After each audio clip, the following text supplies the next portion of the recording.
rise. Court of Appeals, Division 1 is now in session. Thank you. You may be seated. So it was dark in here? Like really dark? We apologize for that. That wasn't conservation. Oh, that's Well, there have been some budget problems recently, and we didn't think you all would mind. And We thought the collection plate was a good there's that. the hats in the corner. All right, thank you. We're here on our case number 1 SA170137, Rolls-Royce versus Honorable Martin et al. Each side's allotted 20 minutes. You know that for your argument. The petitioner may reserve any amount. You're the petitioner. No, Your Honor, respondent. The respondent. The petitioner may. I was thinking I had that wrong. You may reserve any amount of time you'd like to use. I'm Judge Norris. Okay. apparently. We'll change that. Let Only me. in my dreams, Pat. Well, I actually have enjoyed being Paul for some time Is now. this your last argument? Let me apologize. Is this Yes, your it last is. Yes, oral argument for the entire yes, career? for my entire career on this court. This is the Going last well. oral argument, and we seem to have had some confusion, perhaps in my head about this. So, I did not handle the lights, but I've handled other things getting ready for We this are- calendar, and I apologize to counsel and if you have your clients here that there has been some mix-up this morning. But we are good now. Okay. Each side's allotted 20 minutes for your argument. The petitioner may reserve any amount of time you'd like to use in rebuttal. If you do decide to reserve time, you're in charge of keeping track of it for yourself because the clock on the podium will reflect the total amount that you have remaining, including what you have decided to reserve. We record these proceedings. Right? Yes. Thank you. So when you approach the podium, we'd be grateful to you if you would give us your name and the name of your client for the recording. We have spent a good deal of time on the petition, the response and reply, and we're grateful for the detailed appendices that were attached. So we've looked at those as well. We've also discussed the case in our conference, and we're very, very eager to have the argument. So with that, you may proceed, sir.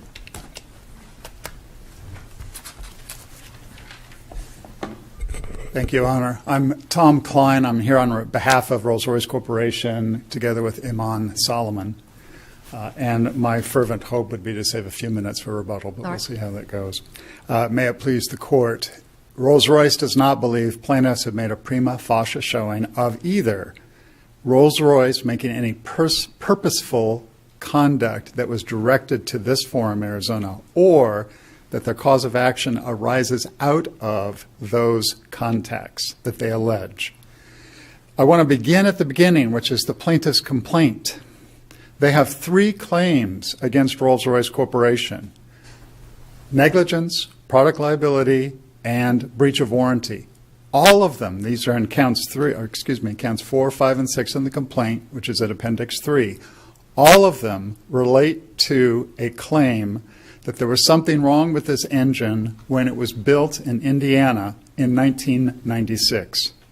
So if we just stop right there, this becomes a relatively easy case because the contacts they've alleged, Aero Maritime was not even in Arizona until 2001. Greg Houston was not in Arizona until 2006.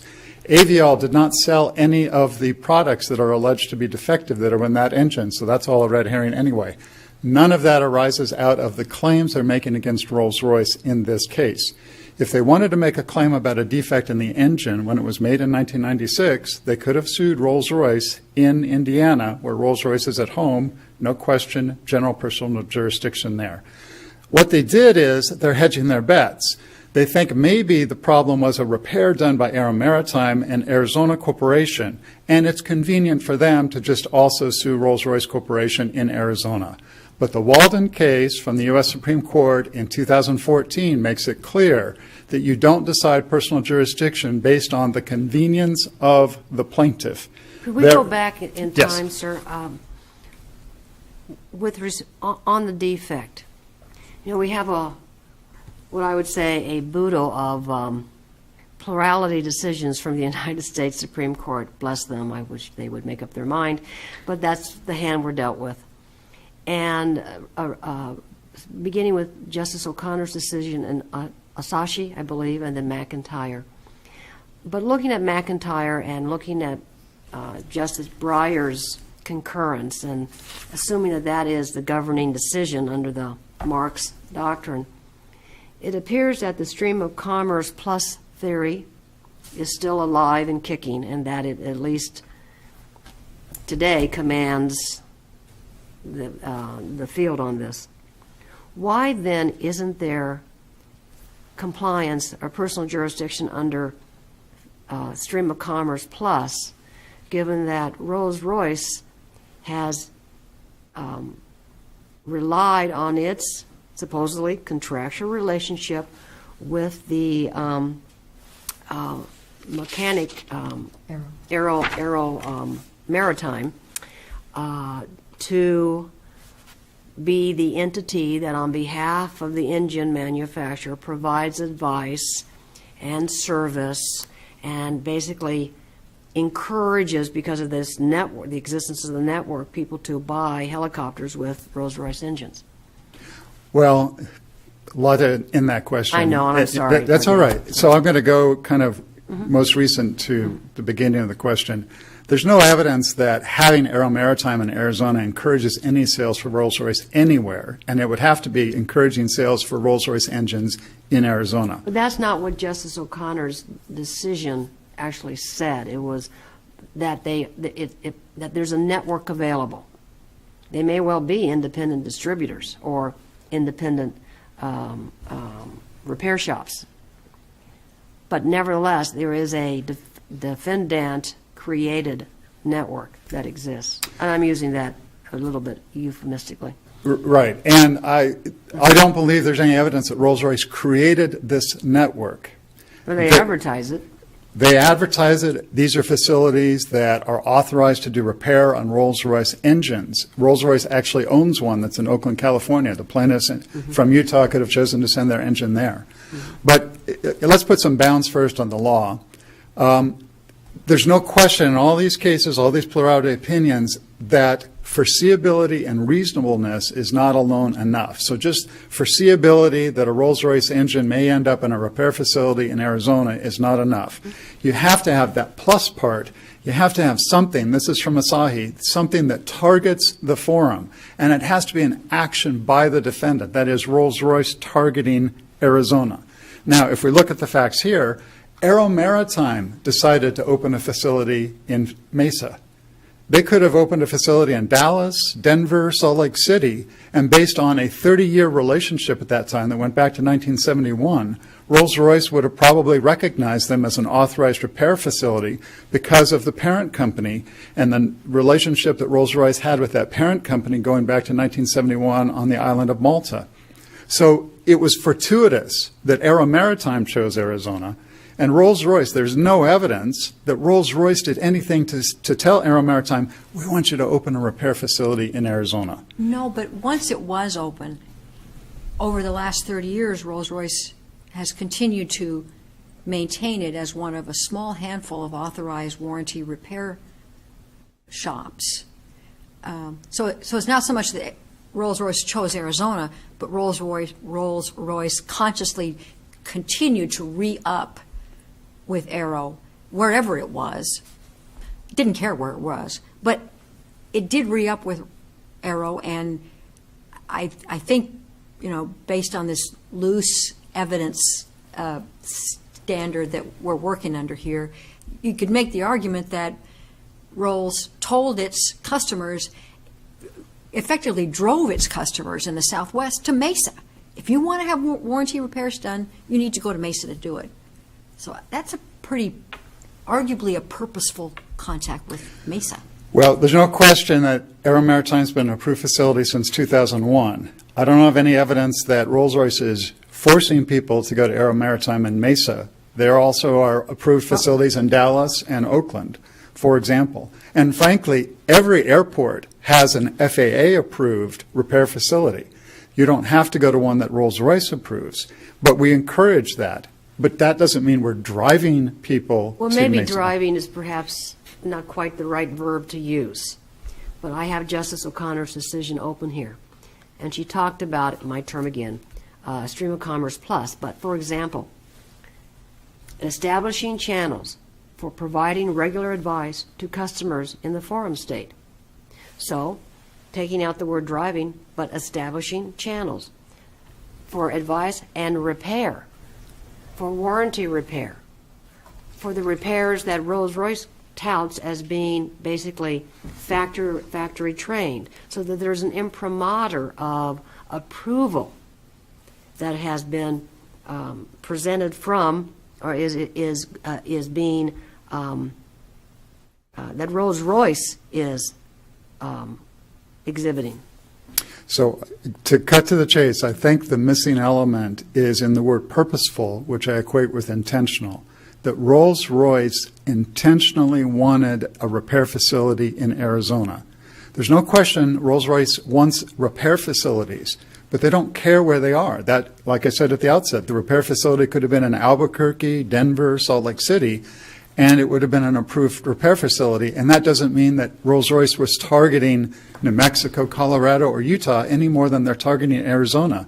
They're targeting an area, a region, where they want to have an approved facility where people can go take their Rolls-Royce engine and get it repaired. But there's no purposeful conduct. There's no intentional conduct that is aimed, quoting Justice O'Connor, at the forum state, that is Arizona.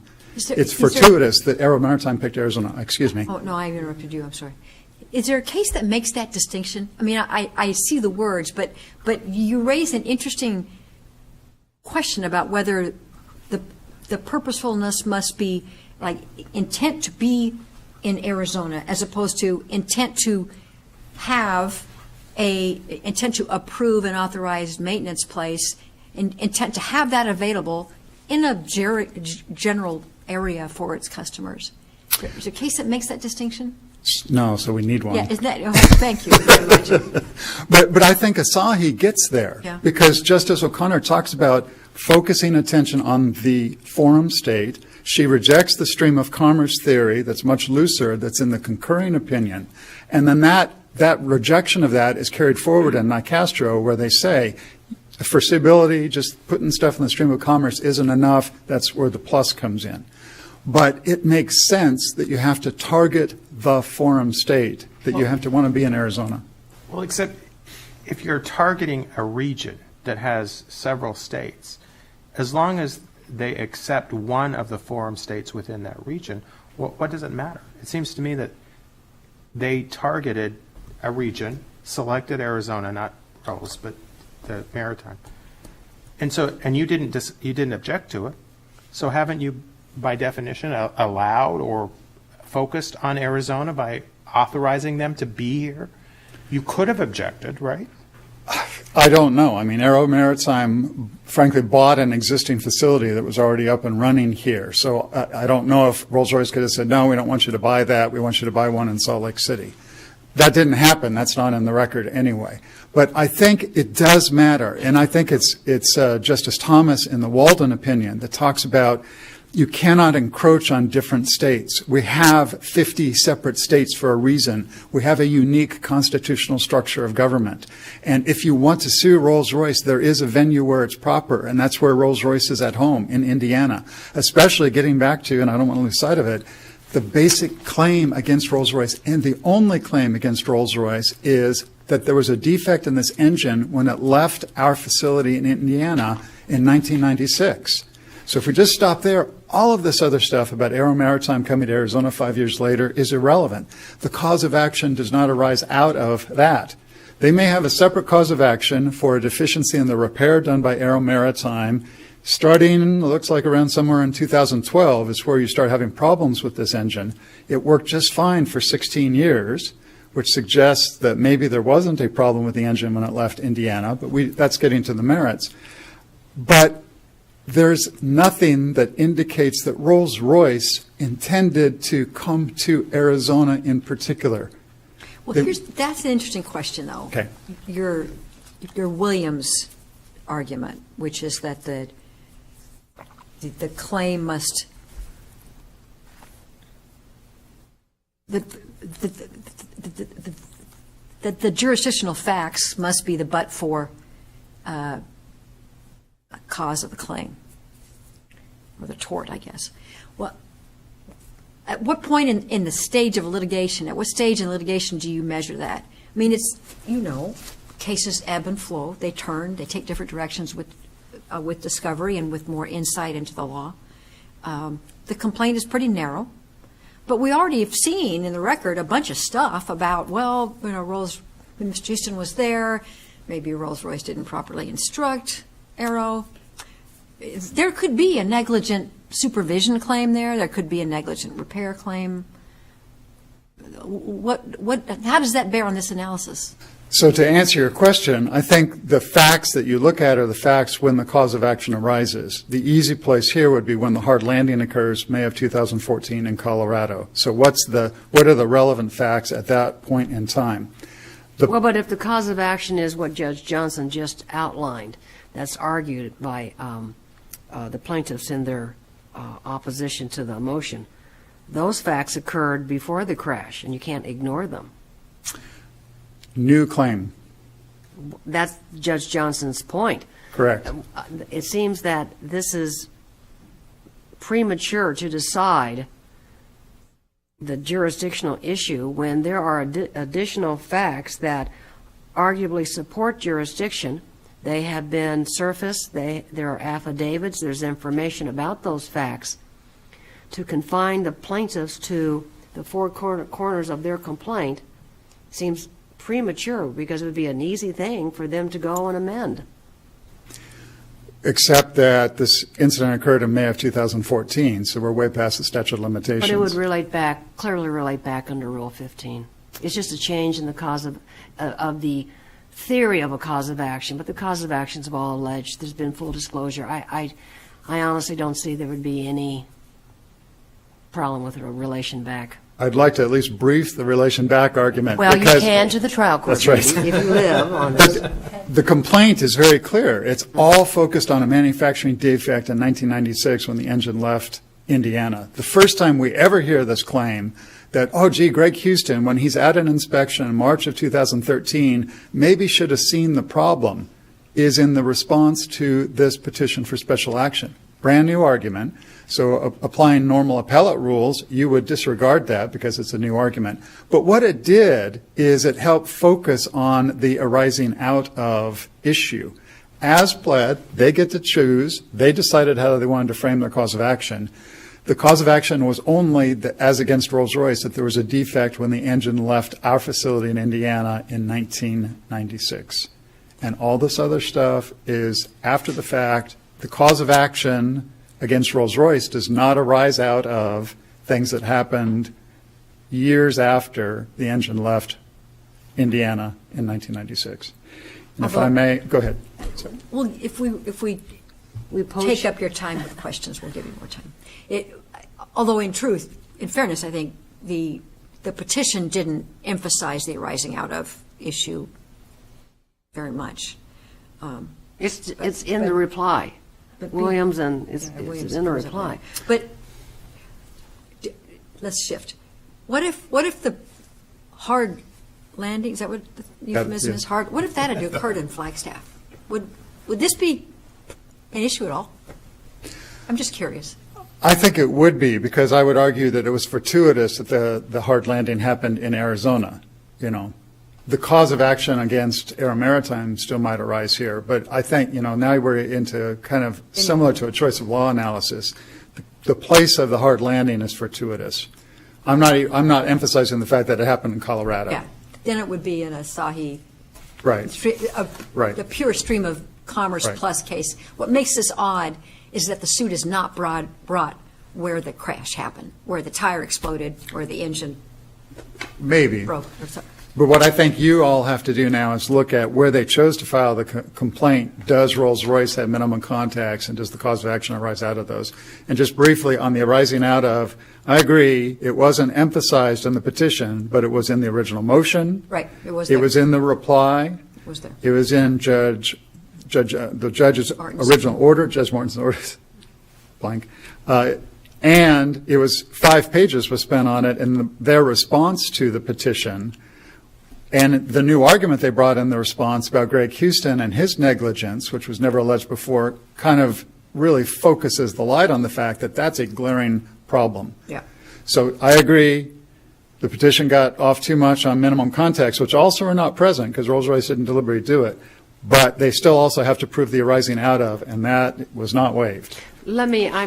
I know we can give you more time, so let me ask one other question. I noted in the materials that the plaintiffs had requested, I believe in the alternative, the opportunity to conduct discovery. In light of the evolution of the theories of potential liability and the Williams issue, why, I mean, isn't this premature? Shouldn't there be some discovery on the jurisdictional issues? Well, They asked for it, the court didn't address it or grant it because it decided that it could deal with this as a matter of law. And what I'm frankly hearing is that this perhaps needs to be an area for some discovery before the jurisdictional issue is decided.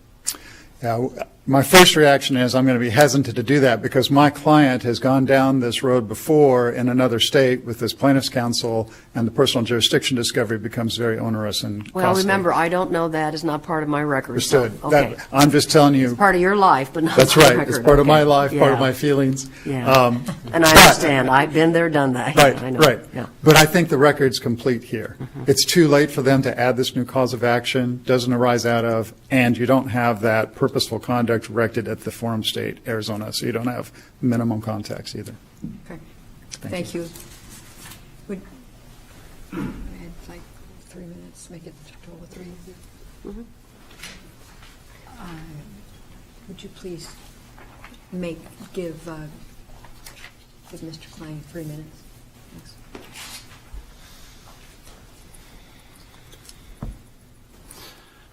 I'm taking some of my notes up here on an iPad, so, let's hope that it does not fail on me in case I need it. So I'm trying that for the first time. Living dangerously Well, here. I also have chicken scratching on paper, so I do have a paper backup just in case. May it please the court, Your Honors, Ross Cunningham and Jonathan Hembry on behalf of the real parties in interest, Classic Aviation and Star Indemnity. I would like to start my argument by addressing both Judge Norris and Judge Johnson's comments about Rolls-Royce's purposeful availment, or I believe, Judge Johnson, you used the phrase re-upped, with respect to Aero Maritime. I believe that Rolls-Royce has 3 separate bases for purposely availing itself of the, as the Asahi, the plus part, the establishing channels to provide regular advice to customers in Arizona. They have a full-time employee, Greg Houston. He lives in Arizona. He services Arizona. Yes, he services an entire region, the West, but he does service Arizona. They have Aero Maritime, an approved maintenance facility based in Mesa, Arizona. They also have an exclusive distributor, Aviol, based in Phoenix, Arizona. Those are 3 separate channels that Rolls-Royce has purposely availed itself of to provide regular advice to its customers in Arizona. In this particular case, Mr. Houston, the full-time Rolls-Royce employee, personally inspected the accident engine at the approved facility 1 year before the accident.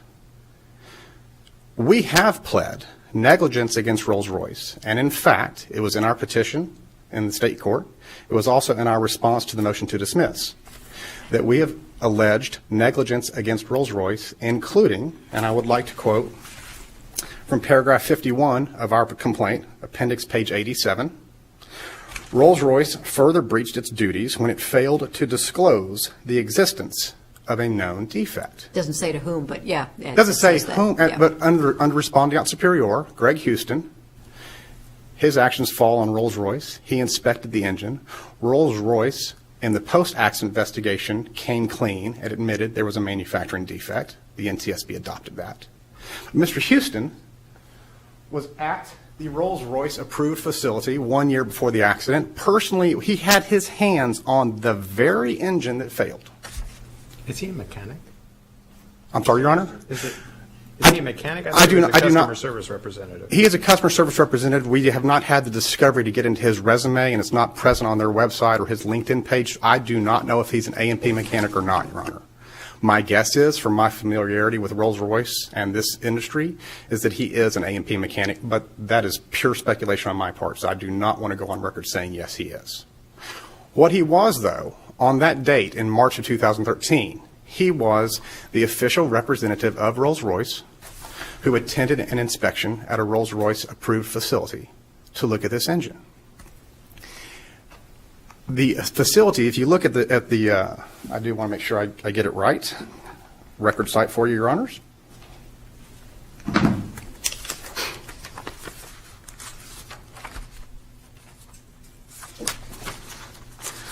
Page 111 of the record, Your Honor. Your Honors, sorry. We're talking about the petitioner's appendix. Yes. That's what I thought. Okay. Appendix page 111 is the work order from Aero Maritime.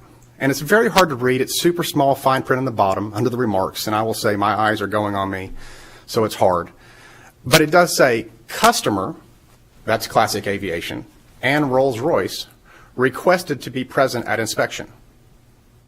Now, in their briefing, they have attributed that request to the customer. But in fact, Aero Maritime, and it's their work order that says Aero Maritime requested both Classic and Rolls-Royce be present for the next inspection. Rolls-Royce, of its own volition, sent its full-time employee, Greg Houston, to its repair facility in Phoenix to inspect the engine. It gets no more volitional, no more purposeful, no more intentional than that. Rolls-Royce used its in-state representative to attend an inspection at its in-state approved facility. That is purposeful and intentional availment of the state of Arizona. You know, I'm looking at Appendix 111 here, and admittedly, it's a little hard to read. As I see it, it says special requirements, something warranty, previously required under W3 something or other. Customer and Rolls-Royce to be present during tear down and inspection. It doesn't tell me who made the request. That's does it? correct, Your Honor. Okay. It does not. So we know the customer and Rolls-Royce were to be present. And that goes into, I think, your root, the failure to do a root cause investigation. Yes, absolutely. Forgive me, I'm going to get you off your remarks for a moment, but you heard our discussions with Mr. Klein. Is that really alleged in the complaint?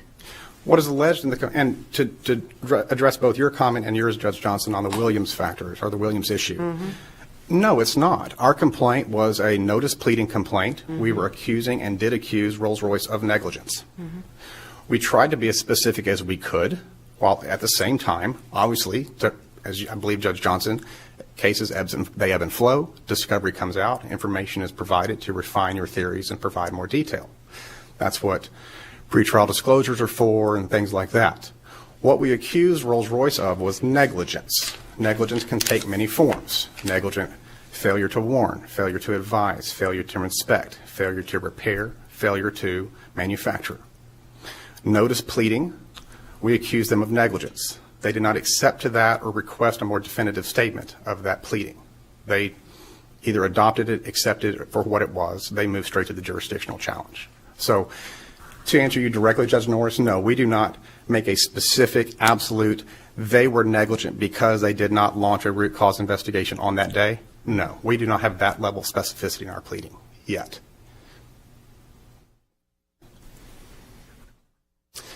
Back to my, Judge Johnson. No. So I believe that, as you have said, the plus part of the Asahi opinion, which is, and you guys quoted it, but I want to make sure that I get it just right for the record. It requires something more, such as state-related design, advertising, advice, marketing, or anything else. There have been 4 pillars that have kind of come down on that, one of which is establishing channels to provide regular advice for customers in the state. In the record, we have numerous citations to Rolls-Royce's customer network publication where they advise customers that Greg Houston is located in the state of Arizona, and he is their customer service representative for the Western Division. That is located at appendix page 187. Also on appendix page 205, you will find Aero Maritime. Let me be very specific. There are 3 Aero Maritime entities that we know from the record, thanks to Rolls-Royce's declaration, which is appendix page 420, paragraph 5. There's an Aero Maritime, the original Aero Maritime Mediterranean, LTD, located in Malta, established back in 1971. There is Aero Maritime America, located in Phoenix, or Mesa. There is also an Aero Maritime in Sussex, England. Aero Maritime in Sussex, England is not a Rolls-Royce approved repair station in any respect. Rolls-Royce has taken the position, and they've been very liberal with their briefing, saying that, well, as soon as Aero Maritime purchased the Phoenix location, they instantaneously became a service center. Not true.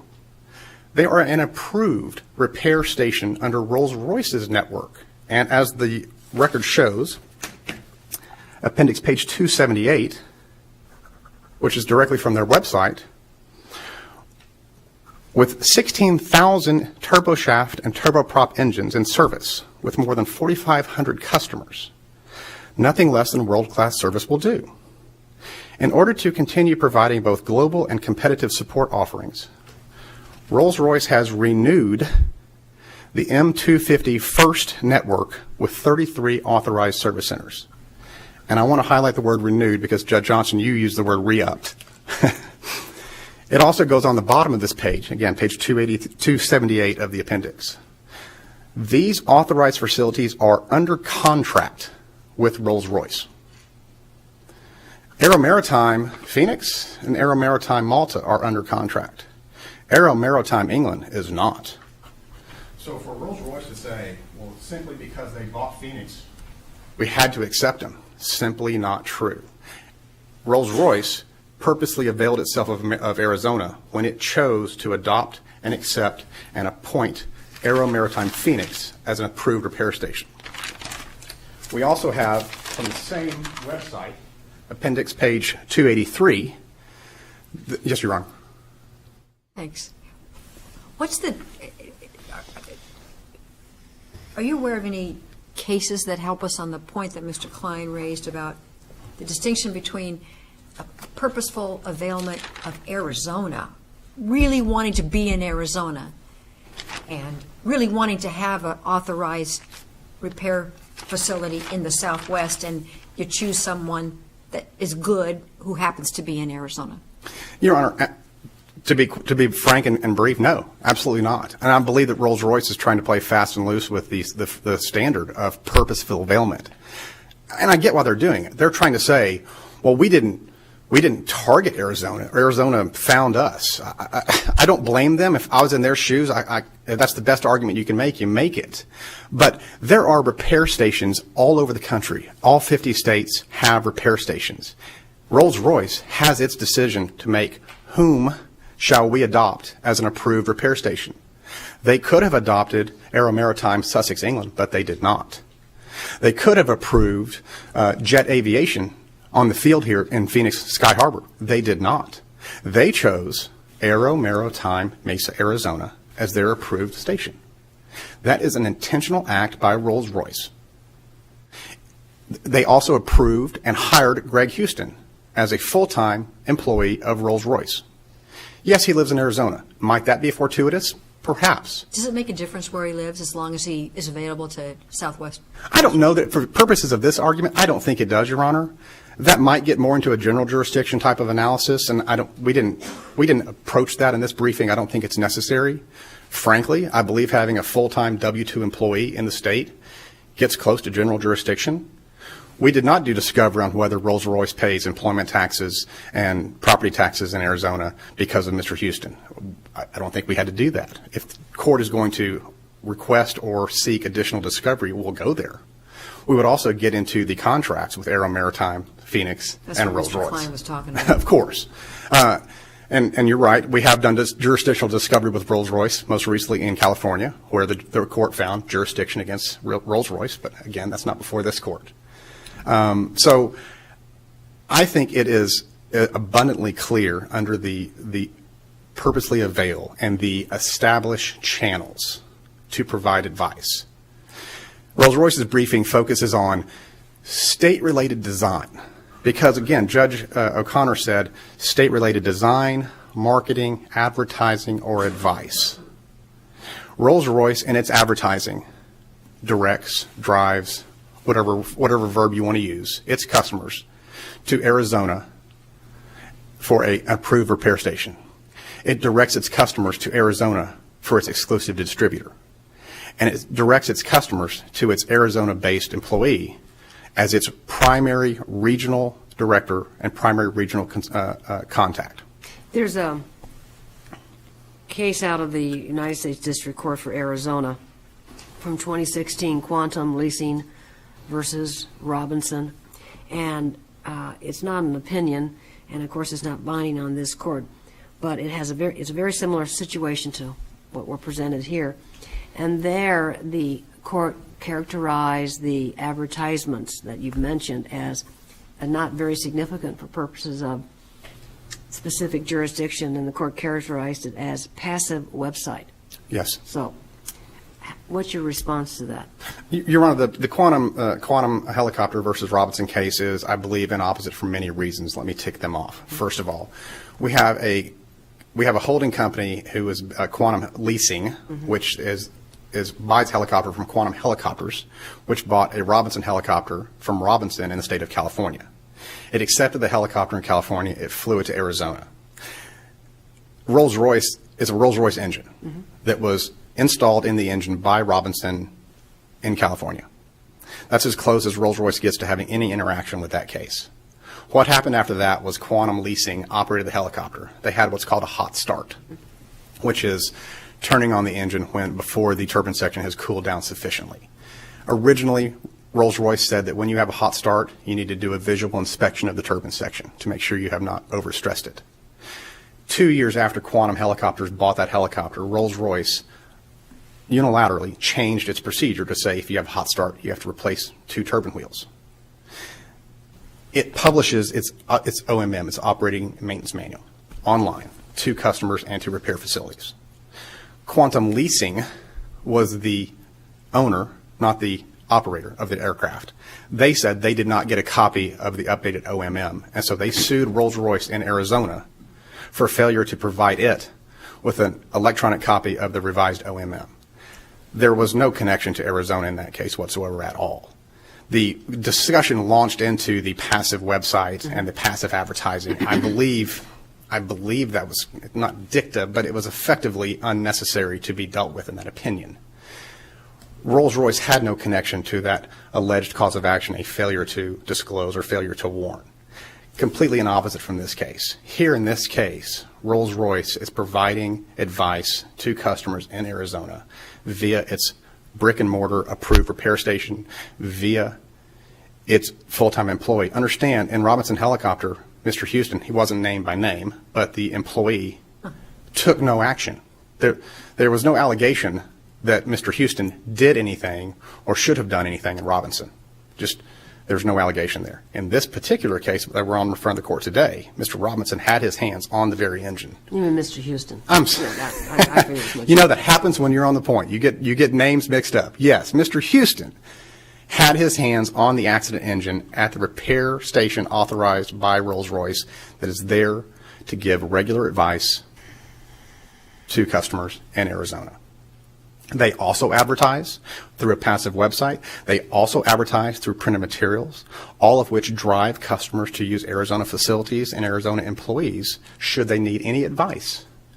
So under the plus portion of Asahi, they are purposely availing themselves because they establish channels to advertise, to market, and to give advice.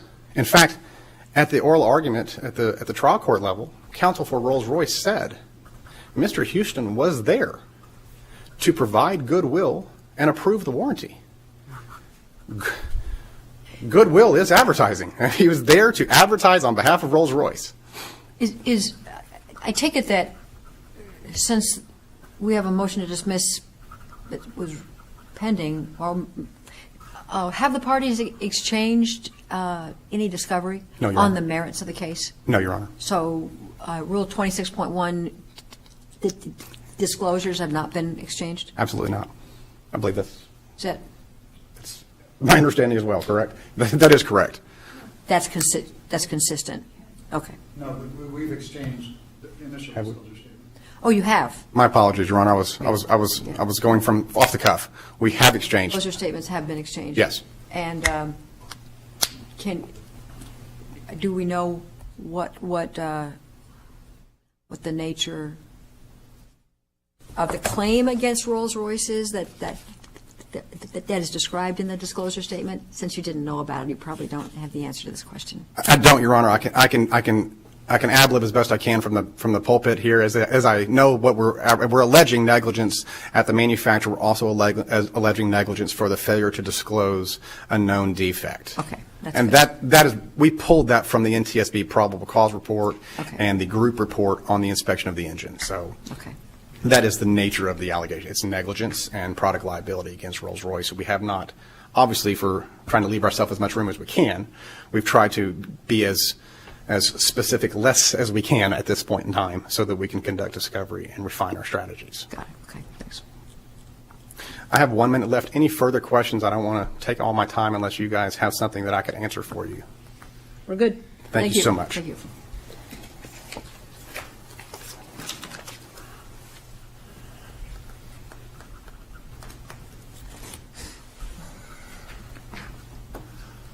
May it please the Court, just a couple points. If you look at paragraph 50 of their complaint, the negligence claim is not this broad amorphous concept. It is negligence in the manufacture of the engine, which happened in 1996 in Indiana. Second, there's no question, I think, under the case law that just targeting the entire United States is not enough. That is stream of commerce without plus. I think by definition, therefore, targeting a region, the entire western half of the United States, also is not enough. And at best, that's what's going on with Greg Houston. It's fortuitous that he lived in Arizona. He was a guy that had the qualifications for the job, and they wanted somebody to cover the region of the western half of the United States and Alaska. And I think Mexico, although he doesn't have Mexico as part of his region anymore. So they were hiring him as part of the region. But if you look at the 2015 catalog that shows him, it shows he was also responsible for Mexico in 2015. So it's a region. That's not enough to purposely direct conduct at one state, Arizona. And it is, again, important, given our federal system of government, that should be targeting the state of Arizona. And that's what Justice O'Connor was talking about in Asahi. And then with respect to Aero Maritime Sussex, I don't think we have to go down the rabbit trail to understand what's there and why, or is it an approved facility or is it not, for two reasons. First, it was Aero Maritime that chose to open a facility in Mesa, Arizona. Again, they could have chosen Salt Lake City, Denver, Dallas. It didn't matter. Again, what Rolls-Royce was looking for was regional coverage, which is not enough. There's nothing that indicates that Rolls-Royce said to them, we want you to open in Arizona, or after the fact, we're authorizing you because you're in Arizona. It wasn't targeted at this market. And the second reason is that the repair work that was done at Aero Maritime starting in 2012 is long after the engines manufactured in Indiana in 1996, and that's the claim they chose to make against Rolls-Royce in their complaint. And so that claim, something wrong with the manufacture of the engine in 1996 in Indiana, does not arise out of any repair done by Aero Maritime in 2012 or later. And so for that independent reason, we don't have to go down that rabbit trail about what's going on in Sussex, England. The record seems to say that there are only 3 authorized repair locations in the U.S. Oakland, Mesa, and Dallas. Is that right? Is that correct? Yeah, it's complicated, but the AMROC, and I don't Yeah, yeah, remember yeah. what For- the acronym stands for. I think those are the 3 AMROCs that are in North America. But then there are different levels of facilities, and there are more of those. Lesser it's a- levels of maintenance maybe or less sure. Exactly. They may not have a hangar big enough to handle certain aircraft, et cetera. There's a lot of details in it, but it's all in that document that I think is Exhibit 4 to the Halverson affidavit. Got it, okay. Thank you. Thank you. Is there more? Oh, this is just the disclosure statement. I don't know if you want to. So there is a disclosure, okay. Yeah. No, that's Well, it's not part of the record, and the trial judge didn't have it either, correct? Correct. It was done after the ruling on this. okay. Thank you. Thank you to both sides for your briefing and your argument. We will take the matter under advisement, and we will rule in due course. Now we stand adjourned. Thank you, Ron.